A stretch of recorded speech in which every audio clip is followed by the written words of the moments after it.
సేవాలాల్ బుడియాబాపు గిరిజన సేవా సంఘ్ తరఫున మా కోరిక ఒకటే. గత 600 ఏళ్ల నుంచి అతిరామ్ మహారాజ్ మఠాన్ని నిర్మించి ఉన్నారు. దాన్ని కూలగొట్టాలని ఆంధ్ర ప్రభుత్వం చాలా ప్రయత్నం చేస్తుంది. ఎందుకంటే భారతదేశం నుంచి కాకుండా మొత్తం యావత్ భారతదేశం నుంచి కాకుండా ఇతర రాష్ట్రాల నుంచి కూడా మా బంజారులు వచ్చేసి అక్కడ బసవ చేసి వెళ్ళాలి. కాళ్ళు నడక ద్వారా తిరుపతి కొండపై ఎక్కుతారు. మా బంజారు ఉన్న ఒక కులాన్ని కూలగొట్టినట్టే అవుతుంది తప్ప మాకు చాలా బాధాకరమైన విషయం.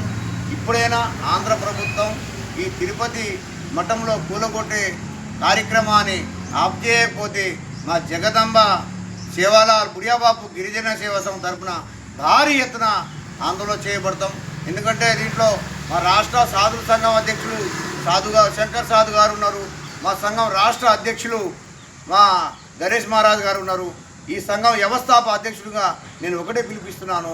మా యావత్ బంజార్లకి చెడగొట్టే కార్యక్రమం ఏది చేసినా మేము అందరం సాధు సంతులతోనే ముందుండి కొట్లాడటానికి వెనక అడుగు వేసేకుండా జాతి మొత్తాన్ని కదిలించడానికి ముందు ఉంటామని తెలియజేస్తూ నాకు ఈ అవకాశం మీడియా ద్వారా ఇచ్చినందుకు పేరు పేరున ప్రత్యేక ధన్యవాదాలు తీసుకుంటూ సెలవు తీసుకుంటున్నాను.